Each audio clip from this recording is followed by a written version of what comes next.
made by Lamb, spins away. Big gain out to the 46-yard line, goes CD, got away from DJ Reed. From the 48-yard line, a big 3rd down and 4. Prescott throws, and that's going to be enough for the first down.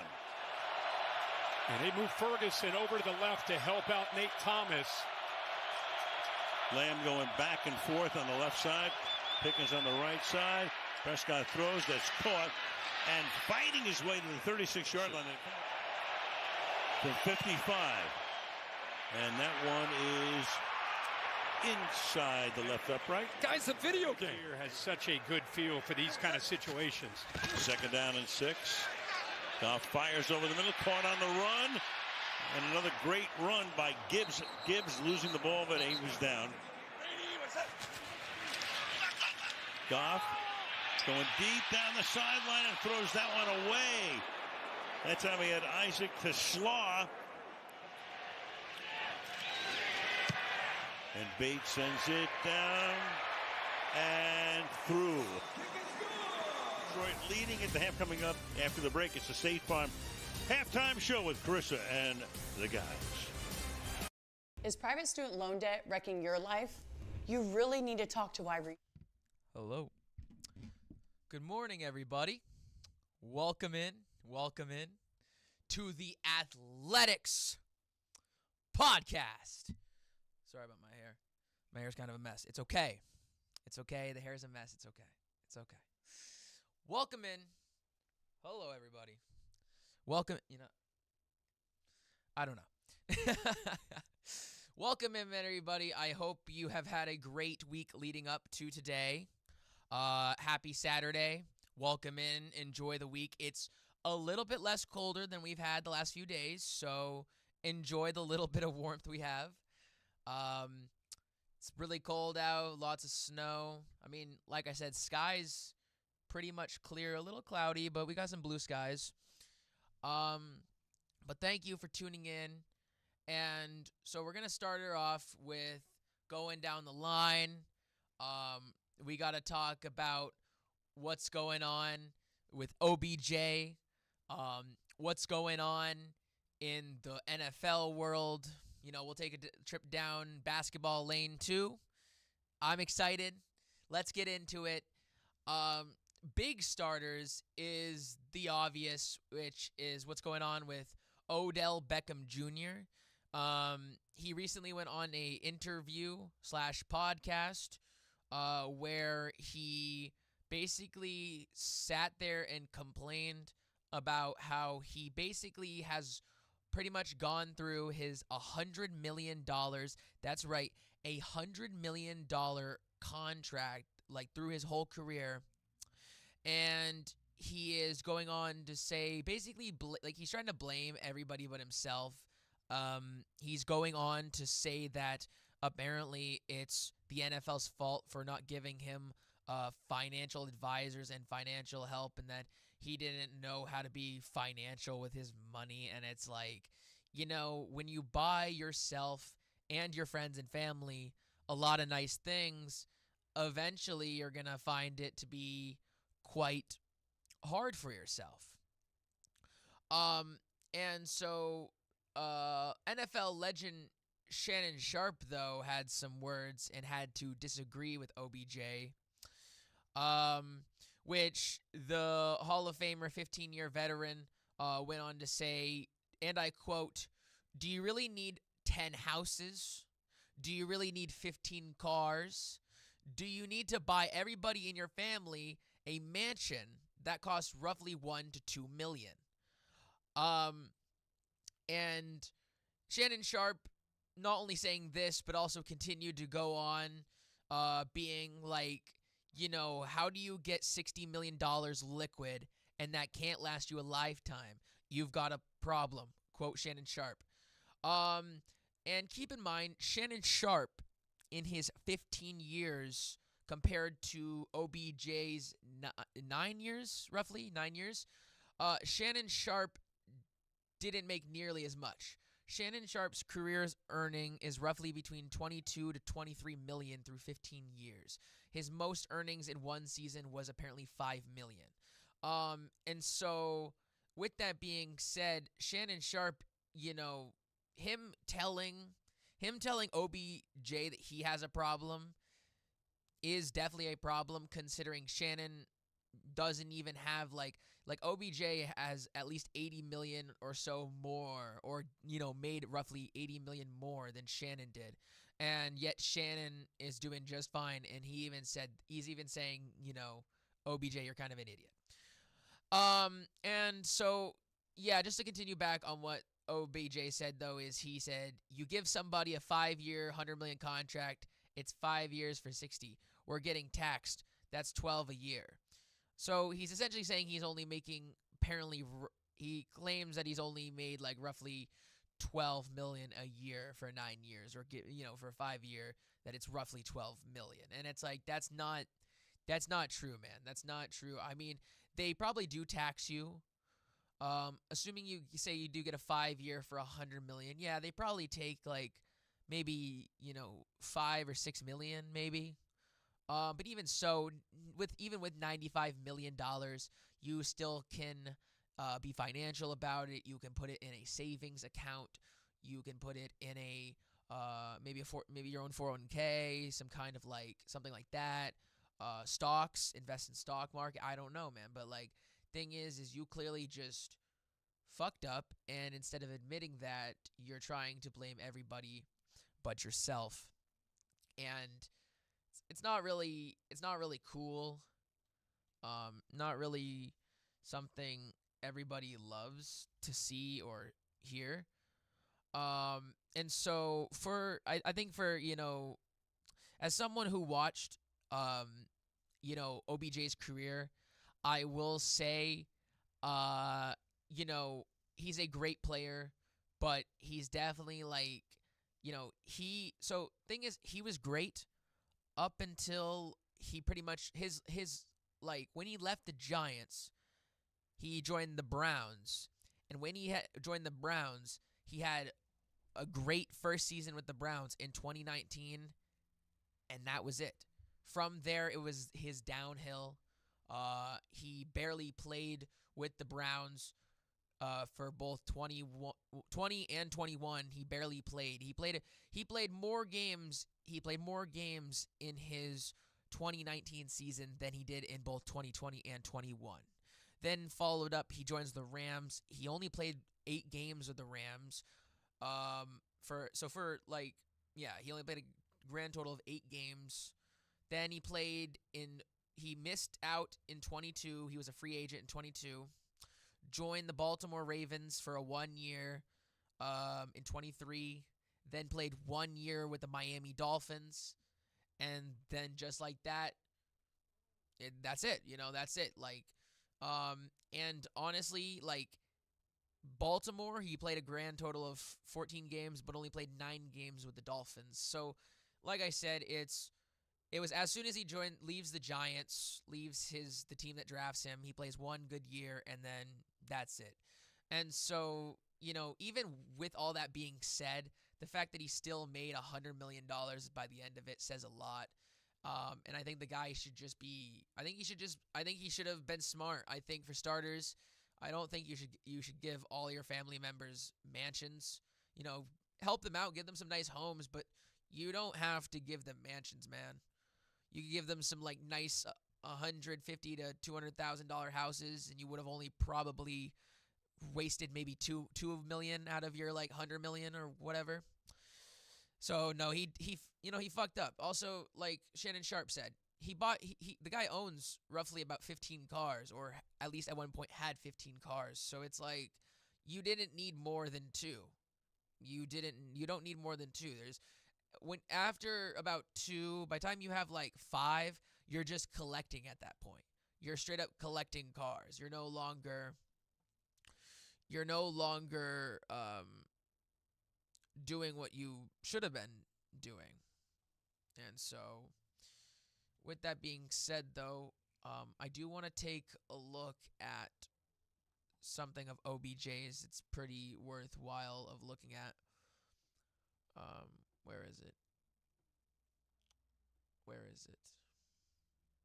All right, here we go. After And so, yeah, like I said, with that being said, we're going to take a look at this clip here in 1 second. But either way, though, what do you guys think? Comments. I'd love comments. Tell me what you guys would think. Tell me, do you agree? Do you think... I think the fact that he's blown through $100 million and he's only technically been retired for about a year and a half is kind of crazy. Yeah, he hasn't been out of the league that long. Like, he hasn't been technically retired. Actually, I don't even know if he's technically retired. I think he's still considered a free agent. I don't think he has even retired. So, but I don't know. But let's take a look here.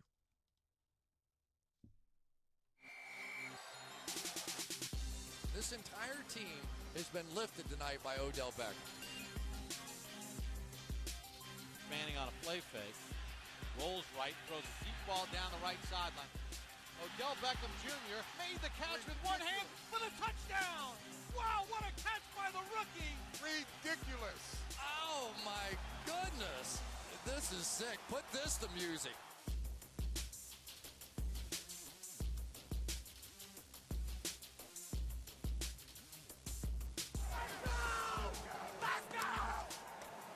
And Manning's going to heave one. How in the world? Oh, my goodness. I mean, he is insane. How do you make that catch? He catches his ball with 3 fingers. His thumb, the other 2 fingers never touch the ball. I guess I gotta thank my mom for the long fingers. Hey, Mom! Hey, Mom! Pase larguísimo. Y la atrapó con una mano. Touchdown! No. Touchdown de los Gigantes de No. Nueva York. No. Increíble, Héctor. I gotta bow down. He just entered into one of the best catches in Giants history out here. This is sick. Put this to music.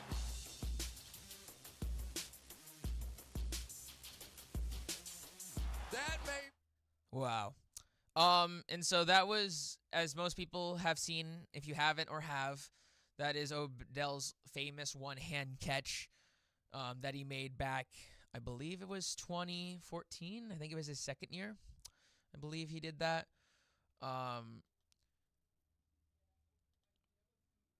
Sorry, I want to fact check myself. But either way, though, I gotta agree with Shannon Sharp. Though it's like there was no reason why he couldn't live. Like Shannon Sharp said, it's like, how can you not live off of $3 million? How can you not live off of $3 million? Yeah, it's like, how do you not? I mean, shit. I'm like $3 million. I think I would be just fine. I think I'd be just fine. And so yeah, I think we should move on from that, but I want to figure out. Yeah, okay, I was right. It was 2014.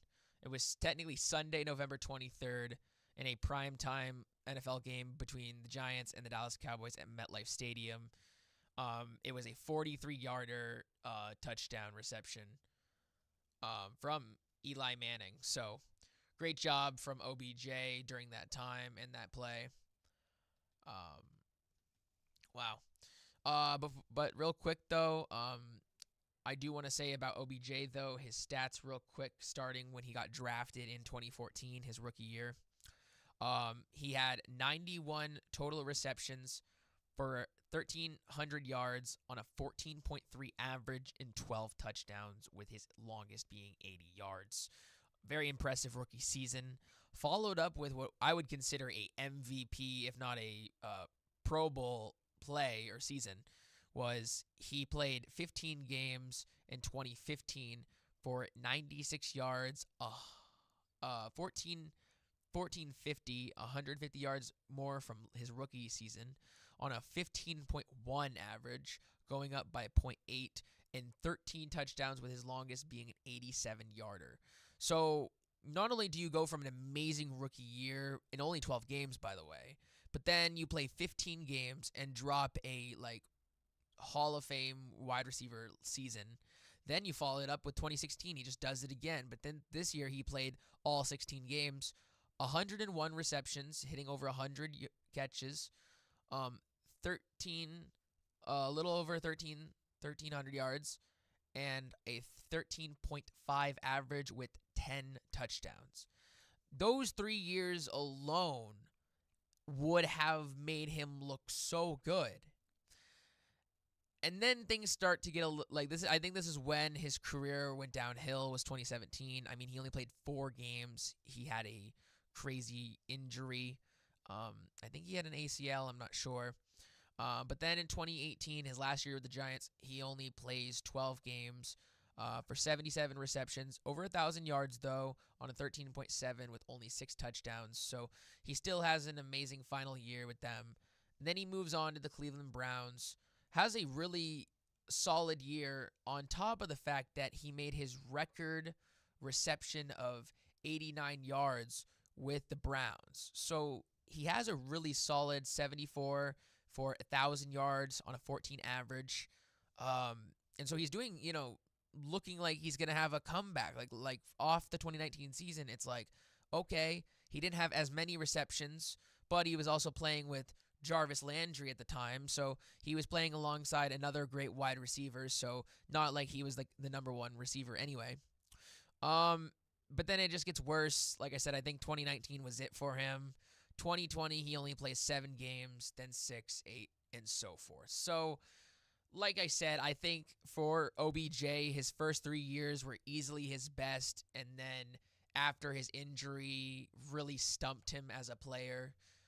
Like I said, he had a great year, though, in Baltimore in 23. I would say his time with Baltimore, his 1 year with Baltimore, was like really good for him, and if he had stayed, he probably could have done more, but it didn't work out. And so from there, he just fell flat.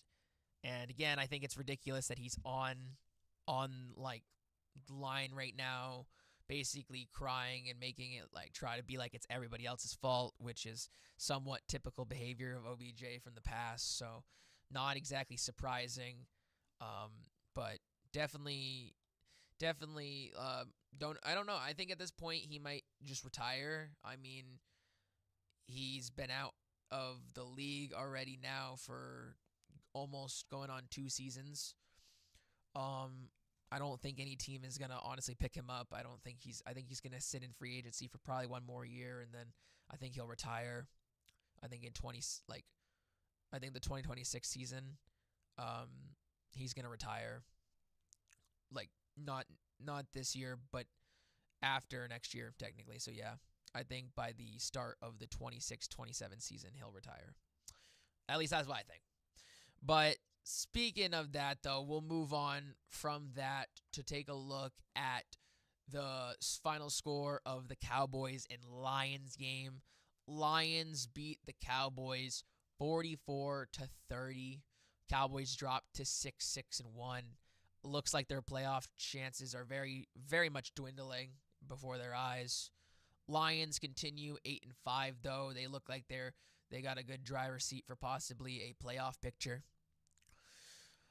Dak Prescott, 31 for 47, 376 yards, 1 touchdown, 2 interceptions, though. Followed up by Jared Goff with 25-34, 309 yards, 1 touchdown. Jared Goff looking amazing. I mean, 1 touchdown. Definitely could have been more touchdowns, but hey, could have been better, though, with, not 2 interceptions from Dak, but that's okay. Javonte Williams, 17 carries, 67 yards, and a touchdown for rushing. With David Montgomery, 6 carries, 60 yards, and a touchdown. CeeDee Lamb was the best receiver for the Cowboys, 6 yards, 121 yards, very good. Jamison Williams on the Detroit Lions had 7 receptions for 96 yards. So, looking pretty good. Cowboys, they were off it was like by halftime it was 9-20. They were down. They had the 10 points in the third quarter, which really helped them. But then the Lions really kind of screwed them in the fourth quarter, dropping 17 points in the fourth quarter. Wow.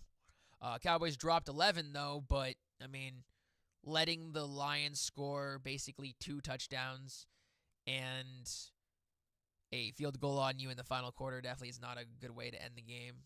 But still, though, either way, though, the Cowboys still have a chance, but it's at this point they can't afford another loss, and they have to bet on the fact that other teams are gonna lose. Like that's basically, they have to play the betting game at this point in terms of Super Bowl opportunity, or even just in general making the playoffs. Like, they're gonna have to sneak their way in. Good morning. Welcome in. But yeah, so we'll follow that up though with Titans and Browns starting us off at 1 p.m. tomorrow. Then the Seahawks Falcons. Let's go Seattle. Let's go 12. Followed up by Colts and Jaguars, Commanders and Vikings, Bengals and Bills, Saints, Buccaneers, Steelers and Ravens, Dolphins and Jets. Then our 4 o'clock games start off with Broncos and Raiders, Rams and Cardinals, Bears, Packers, Texans, Chiefs follow us up at the 8 o'clock game, 8:30 game. Eagles and Chargers will also face off Monday at 8 p.m. as per usual. Cowboys are done bearing a miracle. Yeah, I mean, it's definitely a miracle for sure, but it's possible. You could ride, honestly, let's take a look, actually. Hold on, let's look at the NFC.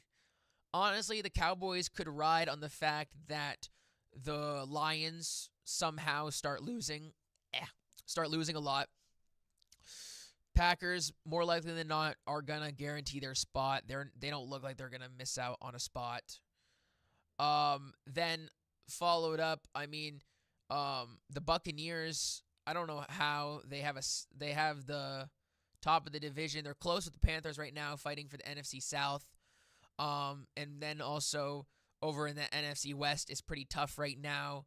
Pretty much Rams, Seahawks, 49ers all have 9 wins, 3 and 4 losses. So for the NFC West, it could go like anywhere. It could go any direction. I'm really hoping the Seahawks don't falter. Yeah, Packers could, but it doesn't look like it. I think the Bears are gonna, for the first time in a long time, I think they might have the North. I think they have it. I think they really do.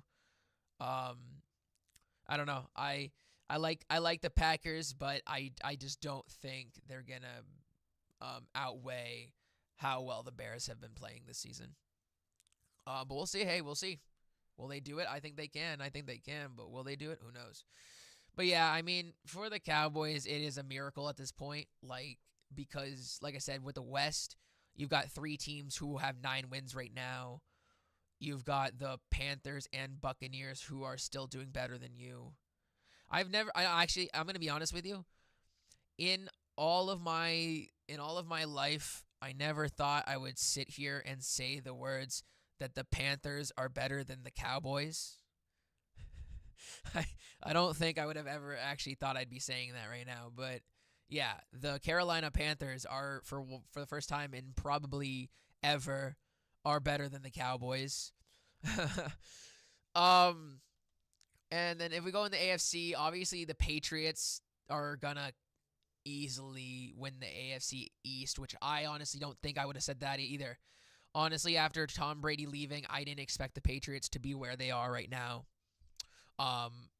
They have the team. They definitely have the team, no question. But I just didn't think they would be here. But Mike Vrabel has been quite the leap in coaching. They really needed a good coach. So Mike Vrabel is definitely the guy for them. Clearly, he's about to landslide. Like, the Bills are 8-4. They're 3 games behind. Like, the Patriots are really comfortable. And they look like they're gonna finish off strong. So congratulations to the Patriots. The AFC North is an absolute joke right now. Right now, the Steelers and the Ravens are fighting for the top spot. Both teams are 6-6. I didn't think that, considering the Ravens were like 2-5 at one point. The Ravens were not good for the start of the season, because starting the season off, they were 1-4. Yeah, starting the season off, they were 1-4. Then they were 1-6. And then they pretty much have won. Yeah, they literally have won every game except their most recent loss to the Bengals. So they went from being 1-5 to being like 5-5. Then now they're 6-5, and then now they're 6-6. So that's definitely like one of those shockers for sure. Is how did they get here? Need the Eagles to fall apart. I mean, the Eagles. I'm gonna be honest. I think they're gonna make the playoffs. I don't think the Eagles are gonna win the Super Bowl or even get close. They have actively lost like to really bad teams. They've beaten good teams, but then somehow have lost to really bad teams. I mean, they can. They're 8-4. I mean, the Cowboys in hindsight are only two wins and then hopefully 2 losses from the Eagles away from being able to tie with the Eagles for the East. And I mean, obviously the Commanders and the Giants are not going to come back at all. There's no hope. So it's not like you have to worry about that. But the Commanders and Giants still can ruin your guys' chances of winning. So, but following that up, though, like I said, final game is on Monday with the Chargers and the Eagles, which Chargers actually could win that game. The Chargers very much can win that game. So let's hope the Chargers win that game. Chargers can definitely win that game. Speaking of charge and some flame, let's talk about the NBA. That didn't rhyme at all, but don't worry about it. don't worry about it. So we'll go back to let's go back to just like Thursday. So we'll start from the top. Thursday night, we had the Warriors playing the 76ers, which 76ers won a very close 99-98. The Celtics played the Wizards, beating the Wizards 146-101. Holy shit, a 45-point win for the Celtics. Good job on the Celtics. Jazz and Nets play. Jazz beat the Nets 123-110. The Lakers play without Luka Doncic, but beat the Raptors 123-120, which that's when LeBron not only broke his 10-game historic streak, but they also won by a buzzer beater 3 from the playmaking skills of LeBron. Well, obviously the shooting from Rui Hachimura, but LeBron's pass was very great. It was a great pass by LeBron. And so he broke his streak, but he saved his team for getting the W. Timberwolves and Pelicans face off with the Timberwolves beating the Pelicans 125-116. Then yesterday, the Celtics and Lakers played with the Lakers missing, though, both LeBron and Luka. So Celtics had the upper hand in this game, and they definitely did. They won 126-105. Great job by the Celtics on their behalf. Sucks for the Lakers, but that's all right. Magic and Heat playoff. Magic beat the Heat 106 in a 105 close game, followed up by Cavaliers and Spurs. The Cavaliers beat the Spurs 130-117. Hornets play the Raptors. The Hornets beat the Raptors 111-86. Nuggets and Hawks face off with the Nuggets in a close game with the Hawks 134-133. Nuggets win. Knicks and Jags play off with the Knicks dropping a 146-112 against the Jazz. Another huge game. The Pistons and Trailblazers faced off 122-116. The Grizzlies beat the Clippers 107-98, followed up by Rockets beating the Suns 117-98. 76ers beat the Bucks 116-101. Pacers and Bucks Bulls Bulls lose to the Pacers 120 to 105, and the Mavericks played the Thunder, which they lost 132 to 111. Speaking of the Thunder, though, Thunder with that win bring themselves up to 22 and 1. 22 and 1. That is beyond wild for sure. A great start for the Thunder. I mean, they're definitely a young team, and they're doing really well. And I think the scariest part is they have a lot of good draft picks coming into next year too. So they're just gonna get even scarier. So Thunder are killing it in the NBA right now. KD hits his milestone of 31,000 career points. And so that was huge for Kevin Durant. He played against the Suns, which is where he dropped his 31,000. He dropped 28 points, 8 assists, and 3 steals that night. And yeah.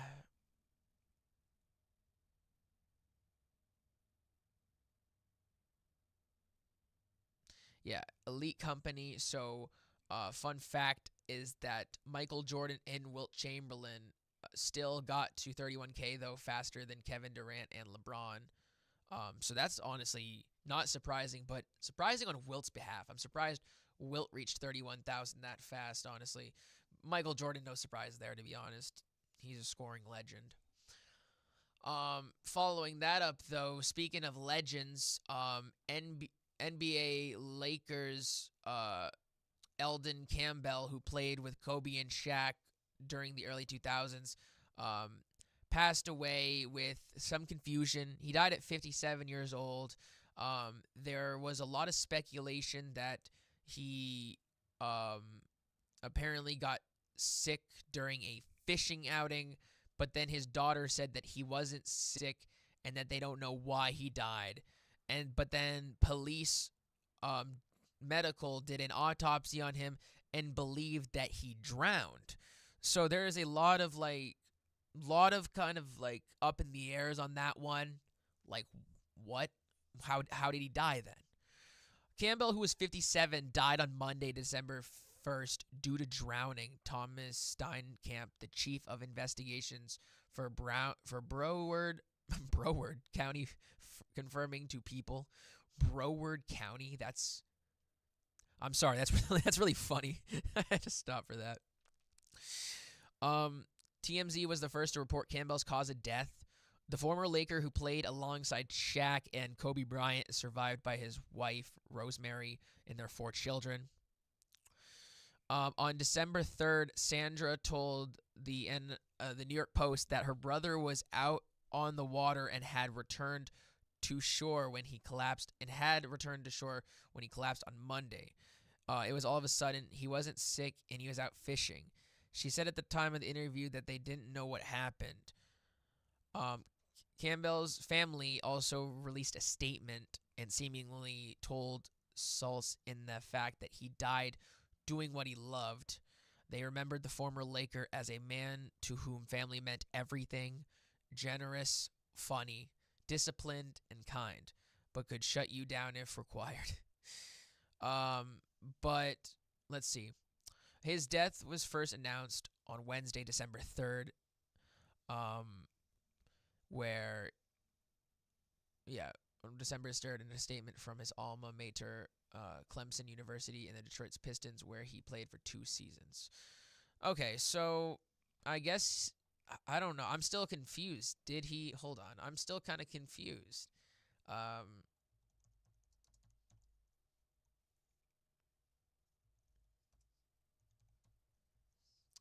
So I just want to confirm, did he officially, was it drown, or was it drown, or was it a, just sudden sickness? Okay, so it is official that, so he apparently drowned, okay, so he apparently drowned, and then I guess his body, got pushed onto shore. Okay, I guess sadly that makes sense. So, sorry to the 15-year-old veteran and his family. Condolences. Sucks. We just barely had Richardson, who died at 70. He was the one with the gambling addiction. He sadly, though, passed away, 2 weeks ago? I covered that. Maybe 3 weeks ago. So not very long ago. So shout out to the legend himself. Sorry things didn't go the way they planned. And yeah, shout out his family and his children. But to finish things off strong, we're going to chat real quick about college football.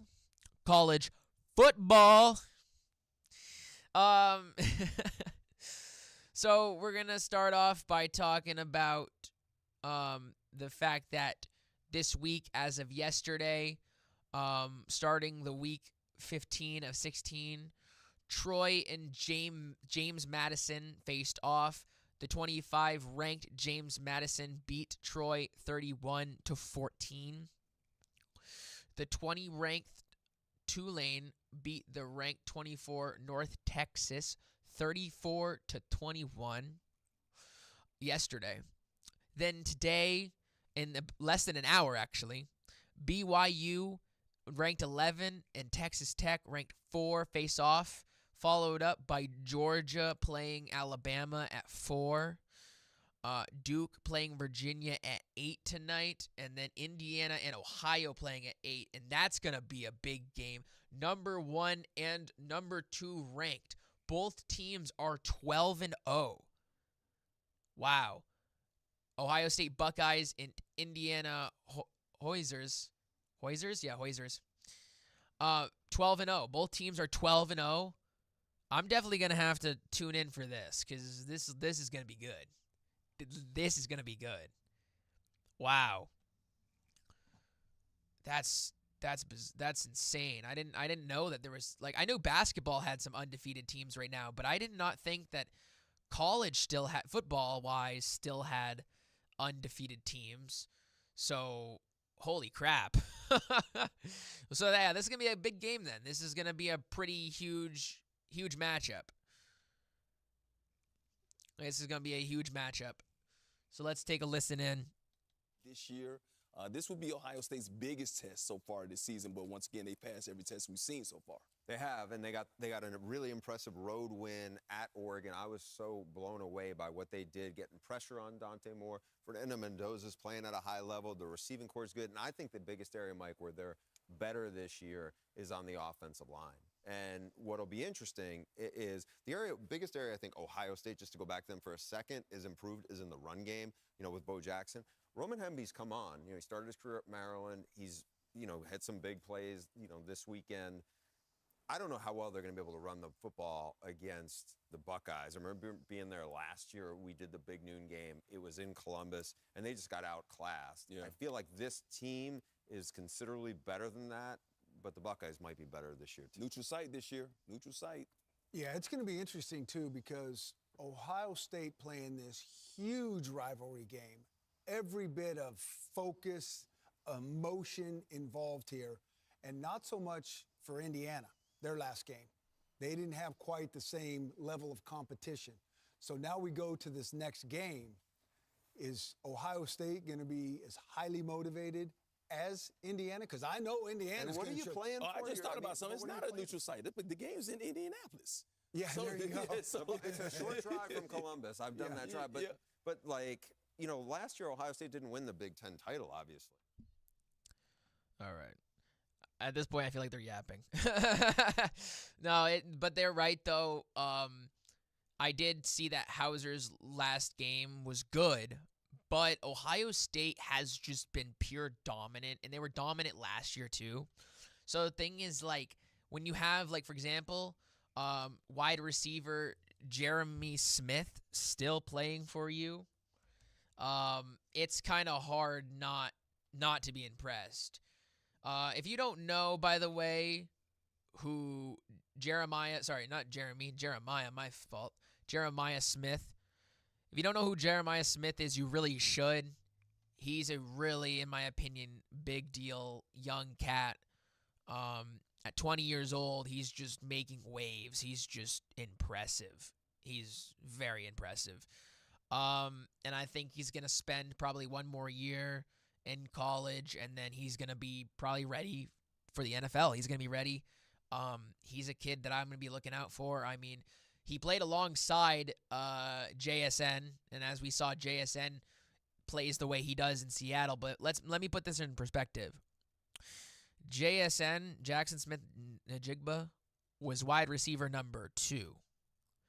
This kid, Jeremiah Smith, was number 1 and has been number 1 since he's been 19 years old. So if JSN is really good, how good is this kid? You know, that's the question we need to be asking ourselves. How good is this kid going to be? I think he's going to be goddamn explosive. He's going to be insane. He's going to be great. I have very high hopes for that kid. I hope he turns out the way I think he's going to be, because if by what I've seen, what I know, kid's going to be dangerous. Kid's going to be so damn dangerous. And with that being said, I want to thank everybody for tuning in today. Thank you for being here. Thank you for spending your time, evening or morning, evening with me. I hope you are excited. If you're going to watch the college games, get ready. Those start up in about 45 minutes or so. If you're not watching college, that's okay. You should still keep in numbers. You know, figure out who's doing good, who's doing bad. Maybe watch some college ball. Maybe you'll get into it. I don't know. But either way, thank you so much. Thank you so much for being here. I hope you have a lovely rest of your day. I hope you have an amazing Sunday football tomorrow. Thank you so much, everybody, for tuning in. This has been the Athletics Podcast. Thank you so much. Have a